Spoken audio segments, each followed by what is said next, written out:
Richard Boudia, alors je m'occupe du développement du business international et aussi d'une partie du développement produit aux côtés de Bruno.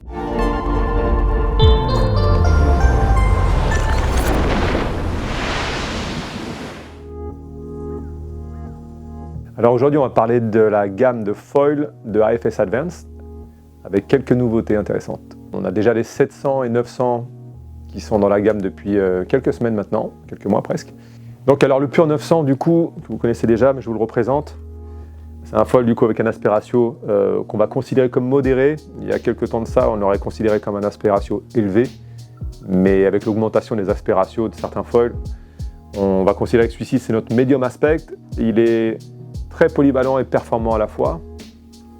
Et la particularité de ce type de foil, c'est qu'ils sont très à l'aise avec les sources d'énergie, même assez conséquentes. C'est-à-dire qu'on peut vraiment se permettre de surtoiler en wing avec, d'aller dans des vagues de taille très correcte, même si ça fonctionne dans des sources d'énergie très modérées aussi.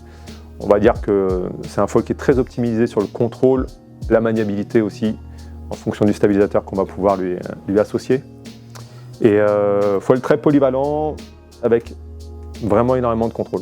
Donc du coup, le Pure 700 et Pure 900 sont très adaptés à une pratique wing, surfoil aussi, subfoil potentiellement bien évidemment, même downwind pour les experts en subfoil ou en wing. Mais clairement, on va dire que c'est des foils qui ont, comme leur aptitude au contrôle a été vraiment poussée au max, ben on va dire qu'en termes d'efficience dans les sources d'énergie très modérées, ils vont être un peu plus exigeants physiquement. Voilà, en contrepartie, on obtient un contrôle qui est illimité, littéralement. Et donc, on a décidé de travailler assez rapidement aussi sur la continuité de cette gamme avec des aspects ratios plus élevés qui, eux, vont vraiment exceller dans les sources d'énergie minimalistes, que ce soit du light wind en wing, avec des aptitudes en remontée au vent qui sont vraiment incomparables avec ce qu'on pouvait proposer jusqu'à présent sur le marché. Et pareil, une aptitude au pumping qui va vraiment, sur lesquelles on va vraiment avoir une économie d'énergie qui va être jusque-là, en fait, on n'aura jamais expérimenté. Donc un niveau d'efficience en fait, qui va vraiment être décuplé. Capacité à rider des sources d'énergie, des houles minuscules, des vagues minuscules aussi, avoir des longues phases de pumping sans effort ou avec un effort vraiment minimal. Et on a clairement cherché à optimiser malgré tout, ce qui peut paraître antinomique. En fait, des fois la très grande envergure, une aptitude à la hauteur, à la maniabilité qui est en général un peu moins bonne. On a vraiment réussi à optimiser tous les paramètres pour pouvoir générer un niveau de maniabilité qui est excellent pour des foils de cette envergure. Et on va aborder le sujet maintenant des aspects ratios plus élevés. Cette fameuse Pure 1100, c'est un aspect ratio de 11, donc c'est un aspect ratio très élevé pour une aile de ce programme en fait. En général, les aspects ratios au-dessus de 10, on les retrouve généralement sur des foils de surface inférieure. Là, on a vraiment été chercher quelque chose d'assez pointu, clairement, en termes de performance pour du light. Je pense qu'il y a très peu de foils sur le marché qui atteignent ce niveau de performance dans les sources d'énergie aussi faibles. Donc il a un dièdre un petit peu particulier qui est encore un peu accentué par rapport aux tailles inférieures en pur. Ce dièdre-là lui confère vraiment une maniabilité, une onctuosité qui est très intéressante pour les foils de cette envergure. Il fait 1,10 m d'envergure pour rappel. On garde bien évidemment toute la structure monobloc et avec toute la rigidité qu'il apporte. Cette rigidité, c'est à la fois appréciable en termes de contrôle, mais aussi en termes de transmission d'énergie. Donc pour toutes les phases de pumping, très intéressant parce que vraiment il va y avoir une transmission de l'effort qui va être optimisée. Donc un niveau d'efficience au pumping, une capacité à générer des grandes distances de vol en fait, en dépensant le moins d'énergie possible. Et bien évidemment, c'est aussi un impact sur la maniabilité et sur le niveau de précision qu'on peut ressentir du foil. Donc ça, c'est super important. On garde aussi les 3 inserts de positionnement, donc 2 positions finalement de stabilisateur sur le fuselage.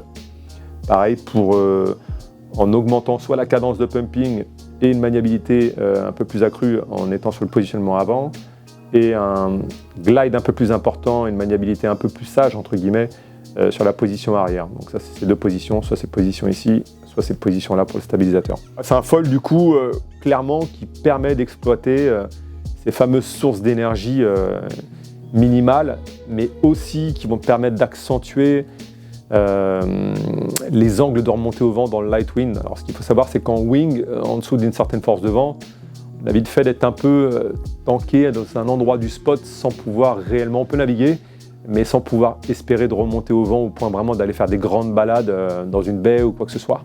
Et là, l'aptitude à remonter au vent, même dans du vent très léger, elle est tellement énorme qu'on arrive à faire un cap assez monstrueux, même dans des conditions de vent très légères. Donc ça se marie très très bien même avec les grosses ailes de wing qui n'ont pas tout le temps les aptitudes à remonter au vent qui sont spectaculaires.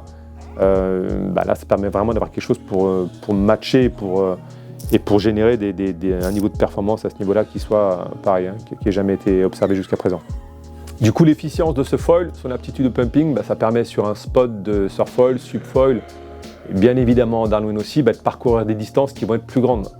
Donc sur une session de surfoil ou subfoil, des conditions typiquement la houle est vraiment petite et où, si admettons il n'y a pas beaucoup de sets qui viennent à soi dans une phase de pumping, on a tendance un peu à s'essouffler en espérant qu'il y ait une nouvelle source d'énergie qui arrive.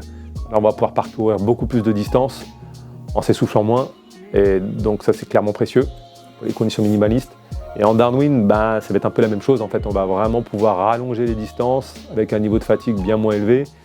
Et rallonger les distances en downwind, ça va être beaucoup plus de temps pour mettre des turns dans tous les sens, tout en gardant une vitesse de ride qui va être assez élevée. C'est vraiment la grosse particularité de ce type de foil à très forte efficience, c'est qu'il va être en capacité à parcourir des grandes distances, mais avec une vitesse moyenne élevée.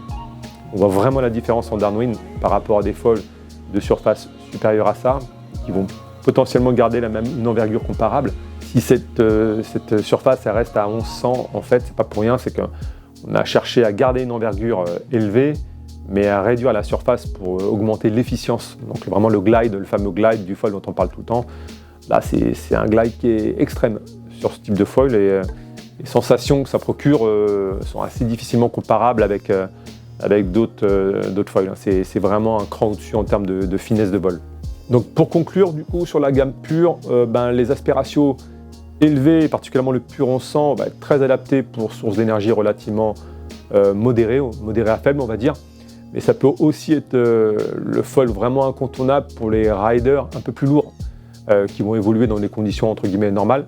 Donc typiquement, par exemple en surfoil, un tout petit gabarit, peut-être d'une soixantaine de kilos, qui aurait tendance à rider un pur 700, ou un gabarit même plus élevé qui riderait le pur 700, et peut-être que son équivalent chez un gabarit qui va faire peut-être 20 kg de plus, ça pourrait assez rapidement devenir soit le 900, voire même le 1100. Et typiquement, dans des conditions minimalistes et gros gabarits, là, il n'y a plus trop le choix, il faut aller chercher quasiment tout de suite des foils avec des envergures un peu plus élevées et avec un niveau d'efficience supérieur aussi, pour compenser le décalage de poids. Ça peut aussi compenser un décalage de technique du rider et de physique, et bien évidemment le décalage de conditions qu'on aborde depuis tout à l'heure. Et donc ici, on a le Pure 560. Donc c'est un foil sur lequel on travaille depuis plus d'1 an. Il a fait ses preuves en vitesse lors de la Weymouth Speed Week, où on a pu passer la barre des 30 nœuds sur 500 mètres pour la première fois. Donc c'est un foil qui est très rapide. Et ensuite, on a continué le développement pour apporter plus de stabilité avec un aspect ratio très élevé. Donc on a vraiment une aile qui est vraiment très stable et capable d'aller à de très hautes vitesses. C'est clairement le foil le plus rapide aujourd'hui pour faire de la race. Donc on a poussé le concept du monobloc structure à son maximum. On a un avion complet, stable et aile avant dans le fuselage. Donc tout ça pour optimiser les écoulements, avoir une rigidité absolue. Donc toujours dans le même but, la performance ultime sur un produit qui est vraiment destiné à performer dans la discipline pour laquelle il est dédié. Pour compléter cela, on a une absence absolue de stickers. Donc on a optimisé vraiment les écoulements sans aucune rupture dans la glisse. Donc on a un avion complètement sain et dédié 100% à la performance, à la vitesse. Au niveau de la construction, on est sur du HM Kevlar carbone. Donc on a un échantillonnage qui est très léger et très résistant, avec un maximum de rigidité. Au niveau du shape de l'aile, donc on a un profil très fin, donc sur vraiment un ultra high aspect ratio, qui est de l'ordre de 10 ici, sur un span de 750. Donc limitation de la traînée à son maximum. Et on a une aile qui a un braquage progressif du centre vers les tips ici qui vont permettre d'avoir un maximum de la stabilité dû à un phénomène qui empêche de la cavitation. Donc on a une aile qui est parfaitement stable, c'est pour ça que ça permet d'aller très vite. Et elle va être très très saine sur les appuis, elle va être capable on peut sortir les tips de l'eau sans problème. C'est une aile qui tient vraiment sa ligne et c'est pour ça qu'elle peut performer parce qu'elle est vraiment optimisée pour glisser à son maximum. Et donc pour cet avion-là, afin d'optimiser les écoulements hydrodynamiques, on a un mât spécifique qui va venir dans une nouvelle approche au niveau de la connexion mât-fuselage qui apporte beaucoup plus de rigidité et d'écoulement dynamique. On a donc aujourd'hui un foil ultra stable, super rapide, une racing machine.